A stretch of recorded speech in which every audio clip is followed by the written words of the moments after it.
দেশের ১৯টি উপকূলীয় জেলার অন্যতম একটি ভোলা। হিমালয় থেকে নেমে আসা পদ্মা, মেঘনা আর ব্রহ্মপুত্রের বাহিত পলি দিয়ে গড়ে ওঠা ভোলার জন্ম প্রায় ৮০০ বছর আগে।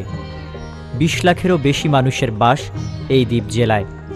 ১২৩৫ খ্রিস্টাব্দে জেগে ওঠা এই ভূখণ্ডে দেশের বিভিন্ন স্থান থেকে নিরন্ন ভূমিহীন মানুষেরা জীবন ও জীবিকার তাগিদে এখানে এসে বসতি শুরু করে। তাদের পেছন দিয়ে ছুটে আসে মগ, পর্তুগিজ আর আরাকান বর্গী সহ লোভী মানুষের দল। চারিদিকে নদী আর সাগরের বিশাল জলরাশি পরিবেষ্টিত এই জনপদের ইতিহাস দেশের অন্যান্য অঞ্চলের মতো হলেও প্রকৃতির সাথে লড়াই করেই কাটছে এখানকার মানুষের জীবন। প্রকৃতির নির্মম ছোবল এই জনপদকে বিরান ভূমিতে পরিণত করেছে বহুবার। ১৫৮৩, ১৭৬৯, ১৮২২, ১৮৬৪, ১৮৭৬, ১৯৪১ এবং ১৯৭০-এর প্রলয়ঙ্করী ঘূর্ণিঝড় ও জলোচ্ছ্বাস ঘরবাড়ি, ফসল, গাছপালা, পশু পাখি আর মানুষের জীবন কেড়ে নিয়ে এই অঞ্চলকে নিশ্চিহ্ন করে দিয়ে মানুষের বসবাসের অযোগ্য করে তোলে। বিধ্বস্ত এই জনপদের মানুষেরা দুর্যোগকে নিত্যসঙ্গী ধরে নিয়েই নতুনভাবে শুরু করে তাদের জীবন ও জীবিকার সংগ্রাম। এই সংগ্রামে বন বিভাগ ক্ষতিগ্রস্ত মানুষের পাশে এসে দাঁড়ায়। ঝড় ঝঞ্ঝা আর জলোচ্ছ্বাস থেকে ভোলার মানুষের জানমাল রক্ষার জন্য সাগর মুখের চরাঞ্চলগুলোতে গড়ে তোলে বৃক্ষের নিরাপত্তা বেষ্টনী। মেঘনা, তেঁতুলিয়া আর সাগরমুখের যেসব এলাকায় নতুন চর জেগে ওঠে, বন বিভাগ সেই চরকে ধরে রাখার লক্ষ্যে সেখানে ম্যানগ্রোভ জাতের কেওড়া গাছ রোপণ করে। বন বিভাগের নিজস্ব নার্সারিতে এসব গাছের চারা উত্তোলন করা হয়।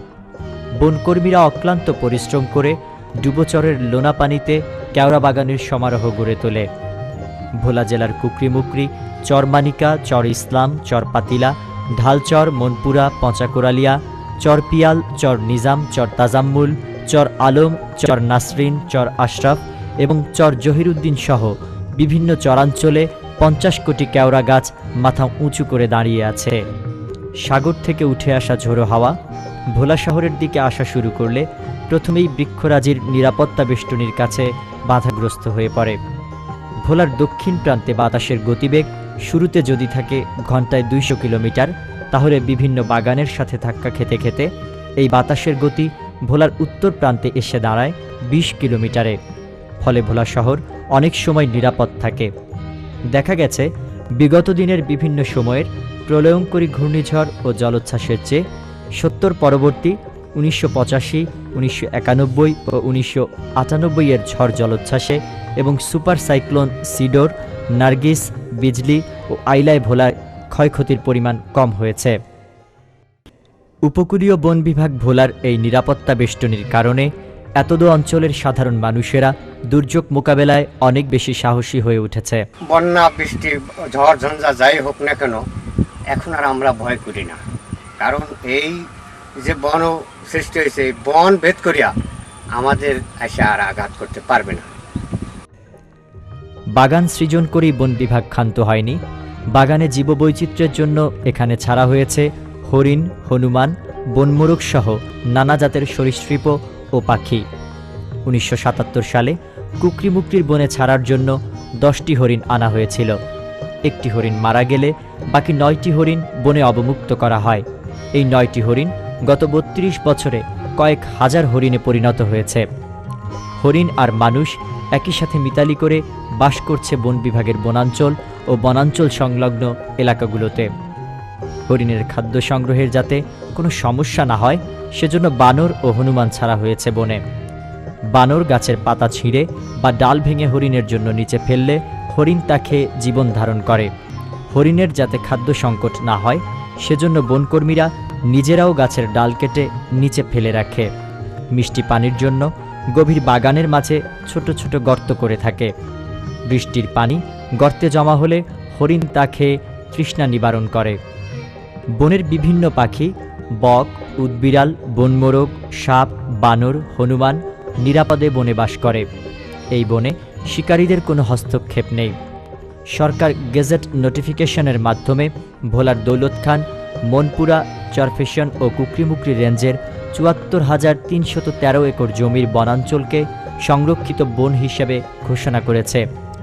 ফলে সবুজ শ্যামলিমায় ভরা সুস্থ সুন্দর ও নির্মল পরিবেশ গড়ার লক্ষ্যে যে সবুজায়ন আন্দোলন তা প্রসারিত হয়েছে। পরিবেশের ভারসাম্য রক্ষায় একটি দেশের 25% ভূমিতে বনায়ন প্রয়োজন। সেক্ষেত্রে দেশের 17% ভূমিতে বনায়ন রয়েছে, আরও 8% প্রয়োজন। এদিকে ভোলা জেলার মোট আয়তন 3,448 বর্গ কিলোমিটার এলাকার 1,138 বর্গ কিলোমিটার এলাকায় বনায়ন রয়েছে, যা মূল ভূমির 33%। ভোলায় 8% বেশি রয়েছে।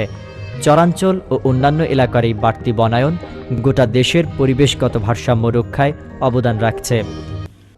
দারিদ্র্য বিমোচনের লক্ষ্যে সামাজিক বনায়নের মাধ্যমে বিভিন্ন সড়কের দুপাশে গড়ে তোলা হয়েছে স্ট্রিপ বাগান। ভোলার বিভিন্ন সড়কের পাশে স্ট্রিপ বাগান গড়ে তোলা হয়। মোস্তফা কামাল বাস টার্মিনাল থেকে ব্যাংকের হাট পর্যন্ত স্ট্রিপ বাগান করা হয়েছে। এছাড়া ভোলা সরকারি কলেজ ও উন্মুক্ত বিশ্ববিদ্যালয় সহ বিভিন্ন প্রতিষ্ঠানে বনায়ন করা হয়েছে। সদর রেঞ্জ এ লক্ষ্যে ব্যাপক কাজ করে যাচ্ছে। সদর রেঞ্জটি মূলত সদর উপজেলা বন বিভাগের বিভিন্ন কার্যক্রম পরিচালনা করে আসছে। বন বিভাগের social forestry and nursery training centre SFNTCর অধীনে জেলার 7 উপজেলায় 7টি social forestry plantation centre SPC রয়েছে। এসব নার্সারিতে উত্তোলন করা হচ্ছে বনজ ও ফলজ এবং ঔষধি নানা জাতের গাছের চারা। দুর্লভ জাতের চারাও এসব নার্সারিতে পাওয়া যায়। ব্যক্তিগত ও বেসরকারি উদ্যোগের বনায়নকে উৎসাহিত করার জন্য জনগণের মাঝে কম মূল্যে এসব চারা বিক্রি করা হয়। গ্রামীণ জনপথ, বন বিভাগ চত্বর, জেলা প্রশাসকের কার্যালয়, শিক্ষা প্রতিষ্ঠান এবং সরকারি ও বেসরকারি প্রতিষ্ঠান সহ বিভিন্ন সড়কে অগ্রাধিকার ভিত্তিতে রোপণ করা হয়েছে জাতিসংঘ ঘোষিত 21 শতকের ঔষধি বৃক্ষ নিম। সদর উপজেলার বাংলা বাজারের বাগমারার বাঁধের পাড়েই গড়ে তোলা হয়েছে 33 কিলোমিটার দীর্ঘ নিমের বাগান। স্থানীয় জনগণ এই বাগান থেকে নিমের বাকল, শিকড়, ডালপালা ব্যবহার করে উপকৃত হচ্ছেন। ভোলার প্রত্যন্ত অঞ্চলের আবাল বৃদ্ধ বনিতা উপকৃত হবার পাশাপাশি আয়ুর্বেদীয় চিকিৎসকরা সহজেই পাচ্ছেন নিম ও নিমজাত সামগ্রী। ভোলার বনাঞ্চলগুলোর বিস্তীর্ণ এলাকায় রয়েছে গোচারণ ভূমি। গবাদি পশুর খাদ্য সংকট লাঘবে এই গোচারণ ভূমি গুরুত্বপূর্ণ অবদান রাখছে। এখানে যে পরিমাণ ঘাস রয়েছে তাতে লক্ষাধিক গরু মহিষের খাদ্যের সংকুলান হয়। প্রতি মৌসুমে শত শত গরু মহিষ রাজস্বের বিনিময়ে এই বনে বিচরণ করে ঘাস খেয়ে থাকে। ফলে ভোলার গরু মোটাতাজাকরণ ও দুগ্ধ উৎপাদন বৃদ্ধি পাচ্ছে। এই বনের মহিষ থেকে প্রতিদিন পাওয়া যাচ্ছে শত শত মণ দুধ। তা দিয়ে উৎপন্ন হচ্ছে দই। মহিষের দুধের দই ভোলার ঐতিহ্যের একটি অংশ। অতিথি আপ্যায়ন ও নাশতায় দই চিরা ভোলাবাসীর খাদ্য তালিকার একটি অপরিহার্য অঙ্গ। দই ছাড়া এখানকার মানুষ ঈদ উৎসব, বিয়ে এবং সামাজিক অনুষ্ঠানের কথা ভাবতেই পারেন না। মহিষের দইয়ের জনপ্রিয়তা ভোলার বাইরেও দিন দিন ছড়িয়ে পড়ছে। বন বিভাগ এই দই উৎপাদনে ব্যাপক ভূমিকা রাখছে। উপকূলীয় বন বিভাগ ভোলা, মেঘনা, তেঁতুলিয়া, বুড়া গৌরাঙ্গ, শাহবাজপুর চ্যানেল আর সাগরবক্ষে জেগে ওঠা চরে যে বনভূমির সৃষ্টি করেছে তার বর্তমান আর্থিক মূল্য অন্তত 10,000 কোটি টাকা। অদূর ভবিষ্যতে এর পরিমাণ আরও বৃদ্ধি পাবে। যদিও এই বনায়নের মূল্য মাপের সূচক টাকা নয়। এই বনজ সম্পদ ভোলাসহ গোটা দেশবাসীর কাছে এক অমূল্য সম্পদ। দেশে প্রতিদিন যে হারে গাছ কাটা হচ্ছে সে হারে বনায়ন হচ্ছে না। জলবায়ুর পরিবর্তনজনিত প্রভাব, বিশ্ব উষ্ণায়ন আর গ্রিনহাউস এফেক্টের ভয়াল ছোবল থেকে উপকূলবাসীকে রক্ষার জন্য এই বন পরম বন্ধু হিসেবে দাঁড়িয়ে আছে। শুধু তাই নয়, ভোলার বনাঞ্চলগুলোর মনোরম নৈসর্গিক দৃশ্য যে কোনো মানুষের হৃদয়ে দোলা দেয়। দূর আকাশের নীলিমায় যেখানে শুধু পানি আর পানি, যদ্দূর চোখ যায় তদ্দূর শুধু পানিরই দেখা মেলে।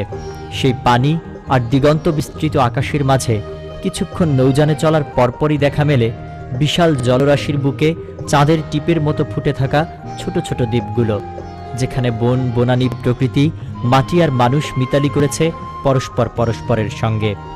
হাতছানি দিয়ে ডাকে ভ্রমণ পিয়াসী পর্যটকদের। কখনো চোখে মেলে বিশাল জলরাশির ঢেউ, কখনো বা আঁকাবাঁকা ছোট নদী খাল, কিংবা বিস্তীর্ণ দিগন্তজোড়া সবুজ মাঠ, গাছের ছায়া ঘেরা নৌপথ, ঝোপঝাড় বাগান, সবুজ ঘাসের নরম জমিন। প্রকৃতির অপরূপ সাজ, যেন পটে আঁকা ছবি, বিধাতার নিজ হাতের ছোঁয়া, রং তুলি আর কারুকাজের অপরূপ সমাহার।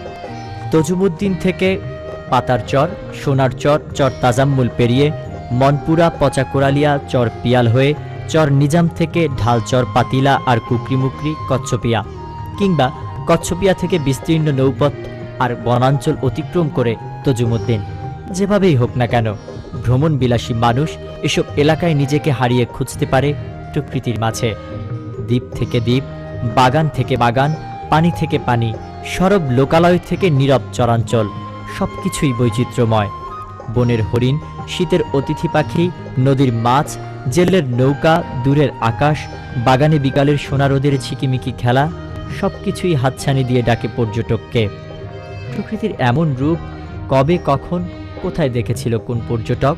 বিশ্বের সর্ববৃহৎ ম্যানগ্রোভ বনের বাগান, বিশ্ব ঐতিহ্যবাহী সুন্দরবন, কক্সবাজার সমুদ্র সৈকত ও ঝাউবাগান, হিমছড়ি ন্যাশনাল পার্ক, ইনানি সৈকত, টেকনাফ গেম রিজার্ভ, নাফ অববাহিকা, সেন্ট মার্টিন ও ছেড়াদ্বীপ, ডুলাহাজরা সাফারি পার্ক, রাঙামাটির কাপ্তাই জাতীয় উদ্যান, নোয়াখালীর নিঝুমদ্বীপ জাতীয় উদ্যান, গাজীপুরের ভাওয়ালগড়, টাঙ্গাইলের মধুপুরগড়, দিনাজপুরের রামসাগর জাতীয় উদ্যান, মৌলভীবাজারের লাউয়াছড়া বাগান, মাধবকুণ্ড ইকো পার্ক, পটুয়াখালীর কুয়াকাটা ইকো পার্ক, ঢাকার বলদা গার্ডেন ও জাতীয় উদ্ভিদ উদ্যান সহ বিভিন্ন বনাঞ্চলগুলো বৃক্ষপ্রেমিকদের জন্য যেমন আকর্ষণীয় পর্যটন কেন্দ্র, ঠিক তেমনি ভোলার বনাঞ্চলগুলোও তাদের জন্য অন্যরকম এক মজার বিষয়।